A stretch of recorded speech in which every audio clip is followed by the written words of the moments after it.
Welcome to the party.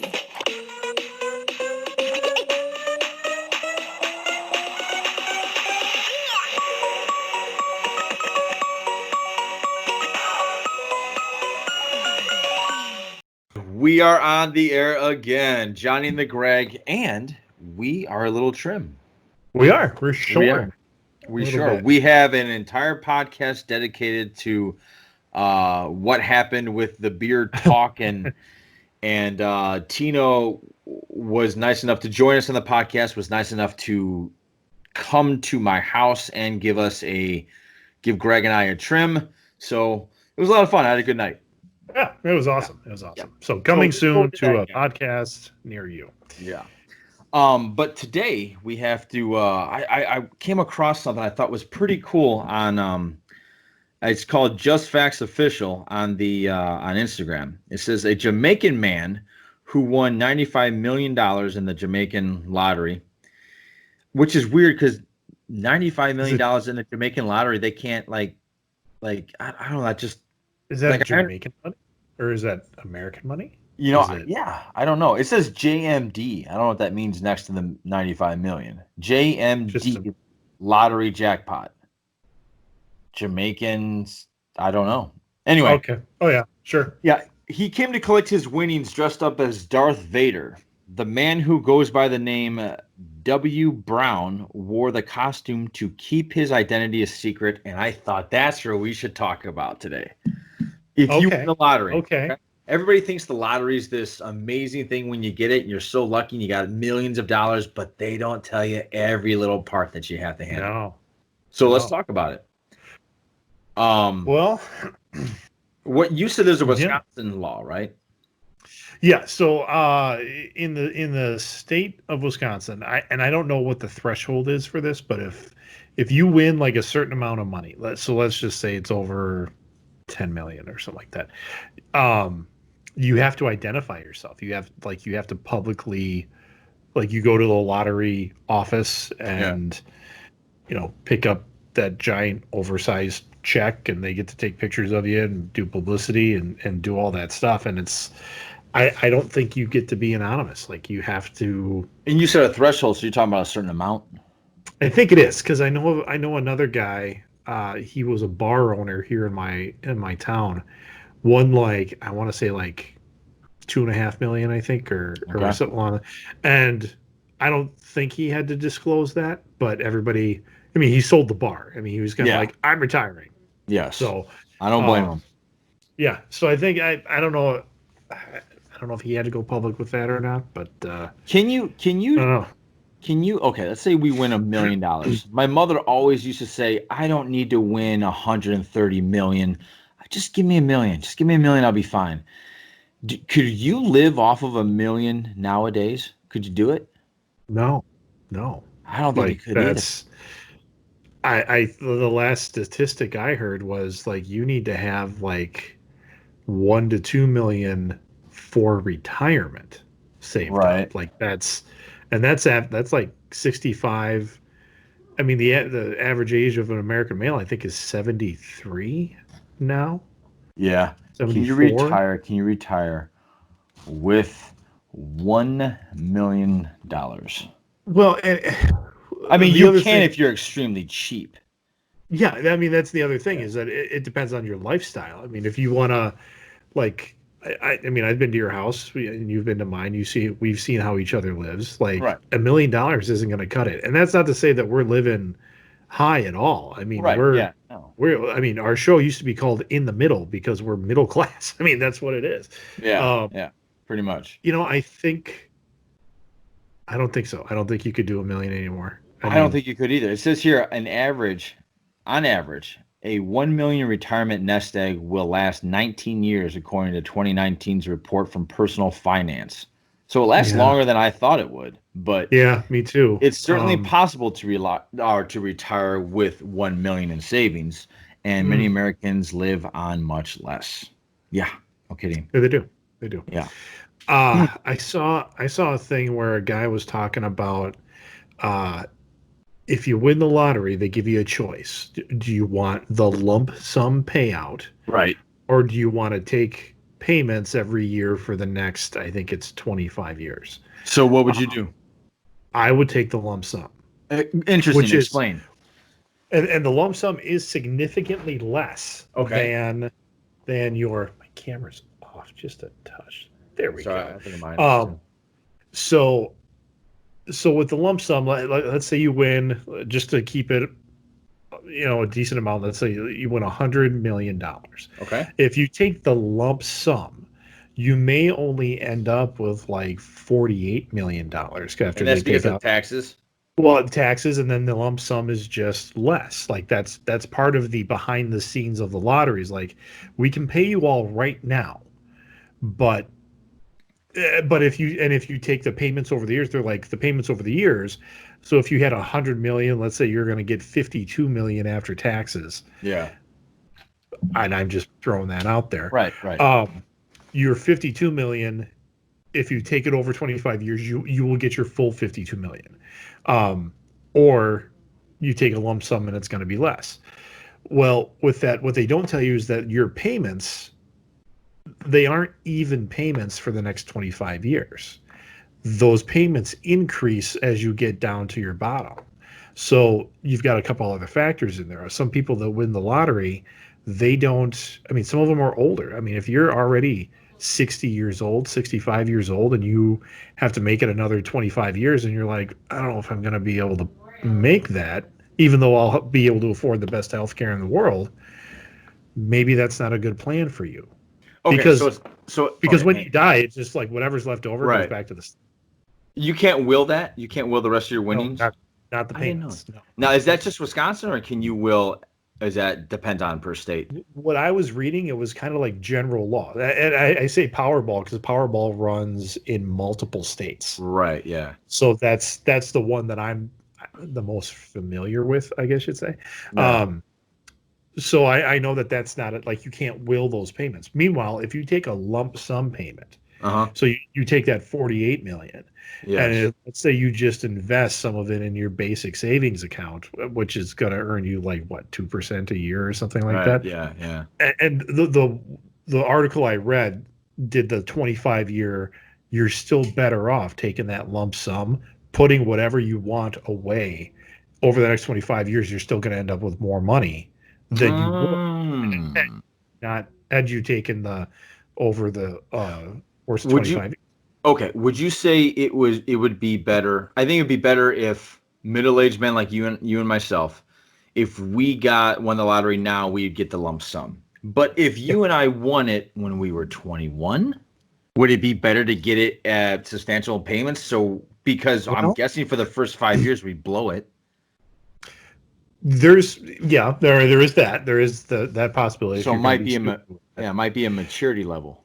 The other portion that the guy brought up, and you can appreciate this living in Illinois, is that if your state runs out of money to pay its lottery winners, you're just out of money. So like, wow, I didn't know that. And he brought up Illinois as a specific point of kidding. Like they had to stop paying their lottery winners, their state lottery winners, because they're like, sorry, our coffers are empty. There's nothing to give. So he's like, take the lump sum, because then at least you're guaranteed that money. Like they pay it to you, it's yours, you have it, and then invest it when you will. That makes sense. So overall, all you listeners out there, take the lump sum. Yeah. Figure it out later, but take the lump sum so you get money. Have you ever really thought about like what you would do, like if you win? I've played the game. I played the game, but it literally the game. Like I'm not smart in the game. Like you okay. I would pay off my mortgage, right? And then I feel like I need to help out a couple of people by giving them an amount and saying, "This is what you get." No, right? Right. Because here's the thing. What's that? And I don't know why I've delved into this. I don't even play the lottery. I take it back. I play the lottery when it gets to be like that stupid, like we're approaching $1 billion in for the amount. I'll go buy 1 or 2 tickets, which totally freaks out the clerk. They're like, you're only going to buy 1 or 2. I'm like, dude, the odds of winning are so insignificant. Like I could buy, because like the guy behind me is buying $200 worth of tickets. I'm like, you're not even moving the needle on your odds. Yeah. So anyway, yeah, it's because like if I were to win that money and I wanted to help you, you're my good friend. Yeah, I'm going to give you some money. Yeah. The money that I have that I can give you has already been taxed. But if I give it to you, it's going to get taxed again because Twice. Because I'm now receiving it. you have to receive that, and that's going to be counted as income for you, so it's going to be taxed again. Oh. So what I would do, and especially when it comes to like helping out family, helping out things like that, you're gonna want to do that. Yes. The best case I've heard is like get your money, and then immediately, as fast as you can, you want to go set yourself up as a charitable organization, like I think it's a 403c in terms of taxes. You want to set yourself up as a charitable organization, and you're going to make yourself CEO of that organization. So you're now president, CEO of your own nonprofit organization, not-for-profit. And you can do whatever you want. Then you can give money to people, and it's considered a charitable gift. Or I would just hire people. Like, welcome, you're on my staff. Yeah. Oh, and here's a salary. Yeah. So like, my parents, my brother, stuff like that. I would ask them. I'd be like, hey, I want to set up some stuff for you guys, but here's how we're gonna do it. If you come work for me, and I'll find something for you to do. Kurt could be my head of security. I don't care. Right. Yeah. And I'll pay you an annual salary of this much, and which is going to be more than you're making now. And you can pay off your house. You can blah, blah, blah, blah, blah. I've got a couple nieces and nephews that still go to college. Set up some trust funds for them. Yeah, I get that. And I think that's now you're talking about if we get like close to $1 billion, right? You could do it with any amount of money. It's not like a big deal. But yeah, if I was setting that up where I'm going to quit my job, like I'm not going to be an employee anymore, right. I would set myself up as an employer, and I would, and there's I know there's lots of other pieces to this that I don't know about. Right. But from what I understand, like I could set that up, and then I make it my job to be a philanthropist. Like I'm going to give money away, and but then you don't have the money to live the rest of your life. Sure.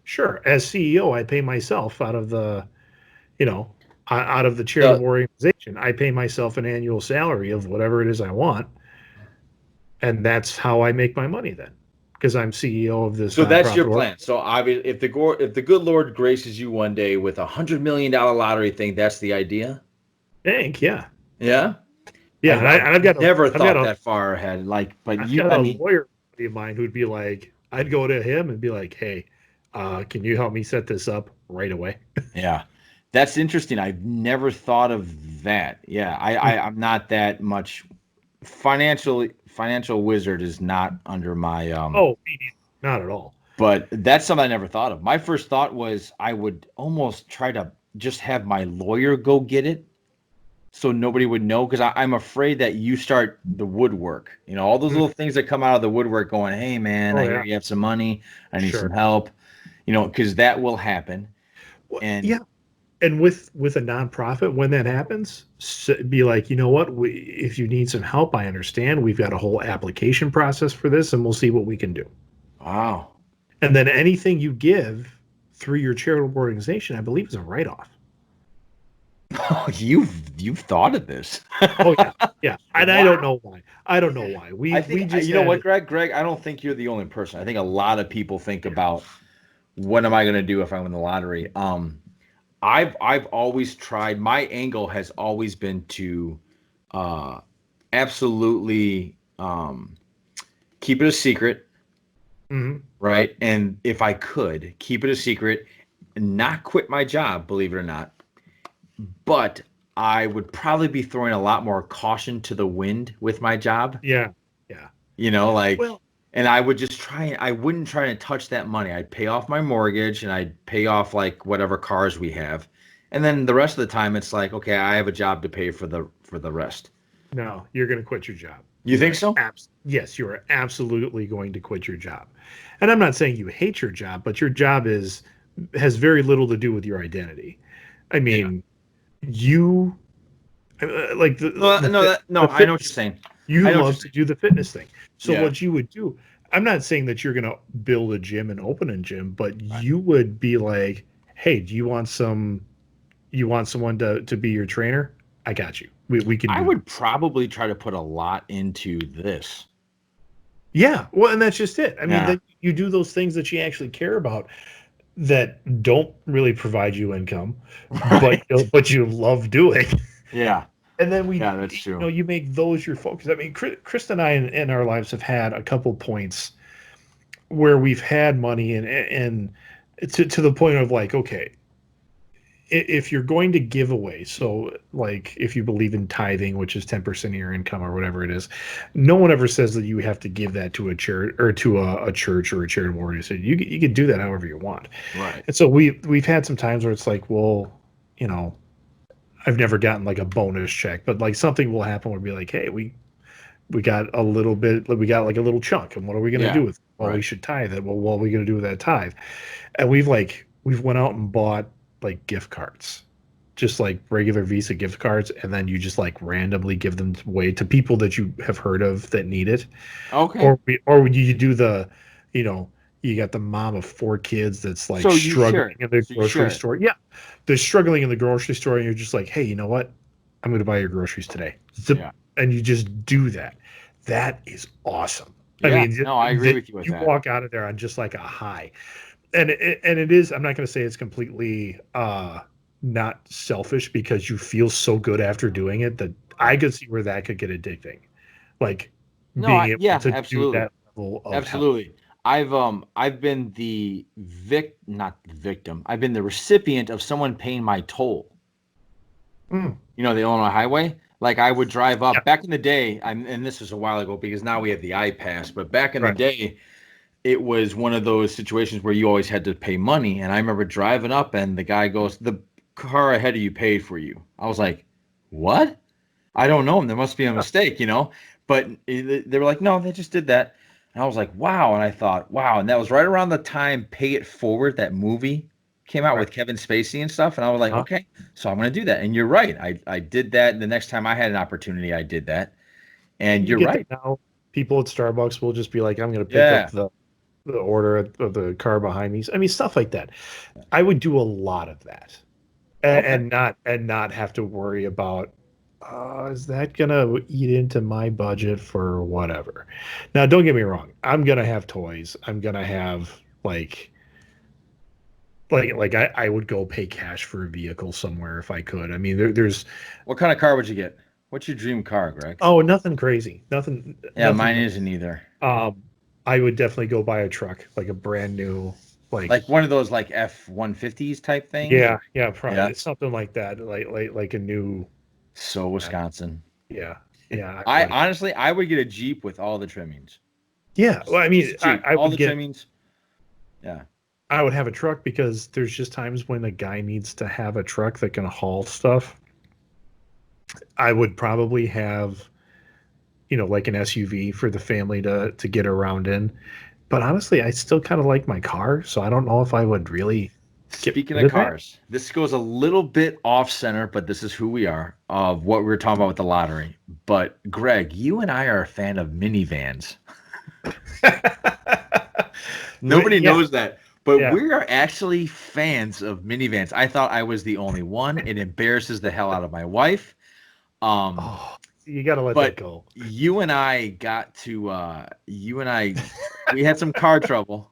No. Last time you came down here, you came down here, you had some car trouble, and we went to have a dealership look at it because for some reason those were the only people that could do it.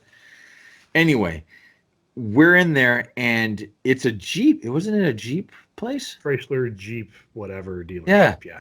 And we're checking out the minivans. Me and Greg are sitting there, and we're fucking around with all the little buttons and go, look at this dude. there's so much room here for activities. That little that 20-something car salesman was like, because we're just waiting for my car to get in. Yeah. Poor guy. He's like, "Do you guys want to take one out for a test drive?" Super nice guy, by the way. Super nice, yeah. You said when you said you test drive a car recently, I hope you go at least give him a chance. But I don't think it's gonna happen with my wife. Well, he had more than just minivans there. I know. We test drove. It was a 2020 Chrysler Town and Country, which is one of the few minivans left on the market. There's not a lot of. Yeah, you're right. They're all like hybrids. Yeah. Like They're all utility vehicles. SUVs or stuff like that. So now I've been a fan of a minivan for a while because growing up, I mean, I took my driver's test in a minivan. I learned how to drive in a minivan. And at the time, I wasn't a big fan of them until, a group of people trying to get together. There were some hot chicks involved from my high school, and they're like, we all want to go see a movie. Who can drive and fit us all in their vehicle? And I'm like, I got you guys. I can fit us all in my minivan. And that's where it started. I'm like, we have a lot of fun in this thing. Yeah, I agree with you. I think it gets a bad rap. I think minivans are extraordinary. I love them. And now, like, if you're road tripping somewhere, especially if you have kids, I mean, they're just great. I mean, they've got kid packages in them now. They got all these bells and whistles. As we found out, this guy took us on a straightaway, and I floored it. Yeah. And it had some nuts to it. It had a V6 in it. I mean, and that's not by any means a huge engine, but you put that in a grocery getting type of minivan. Yeah, we were flying down that back road. I'm like, yeah. And I realized at one point, I'm like, I'm doing 70 down a Chicago suburb back road. I should probably slow down. No, you were good. I'm not gonna get pulled over. No, you know what? I bet you cops understand the dealership driving patterns. And I think they're a little relaxed. It was a Saturday in an industrial like subdivision. There was nobody there, but he took me on a little quarter-mile straightaway, and I'm like, okay, here we go. Yeah. All right, taking that minivan love, going back to our lottery winnings. Yeah. And okay, so if money was no object, I don't think I would buy a minivan. I think I would make my wife happy, and we'd get a full-size SUV with all the bells and whistles that we could get. Yeah, I think that's the way to go. Honestly, would start, heated seats, heated steering wheel. Yeah, stuff like that. I agree. Yeah, especially remote start. Remote, yeah. With these winters, yeah.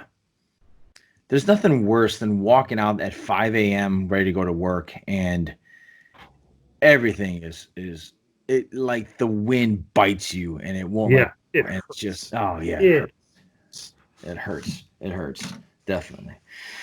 All right. Anything else on the lottery that we haven't touched upon? I don't think so. So if any lottery winners are listening to the show and you would like to tell us about your experience, we'd love to hear from you. Absolutely. That'd be great. We'll bring you on the show. I've heard a lot of bad things that have happened to lottery. I have too. I've not exactly lottery winners, but I know some people that through industrial trust funds or something. Accident. No, it was more like I think I heard of a guy he got hit by a postal truck or something along those lines, and he got a lot of money out of that. He got quite a bit of money. It didn't go well. He blew through it in like a 10-year time span, and it did not go well. Yeah, I always felt like God or whatever you guys believe out there is looking out for you. I always believe that's the reason I never won. It's because he's like, you're not going to be able to handle this. Yeah, you're not going to be able to handle this, so we're not going to give it to you. So, all right, I think that'll end it for at least our lottery winnings for this episode, but we're going to go to our fact of the day, which is always fun. Yeah. Here we go. Random fact generator is NASA plans to probe Uranus in about 15 years. So, you got time, Greg. I got time. I can breathe through that. Yeah. You can work on your breathing. You work on it. Work on it. Time to prepare. Right. So I think we'll end it there because you can't get better than that. Can't go deeper than that. Good one. All right, man. Everybody out there, thank you for listening. Have a great rest of the week. Johnny and the Greg podcast out.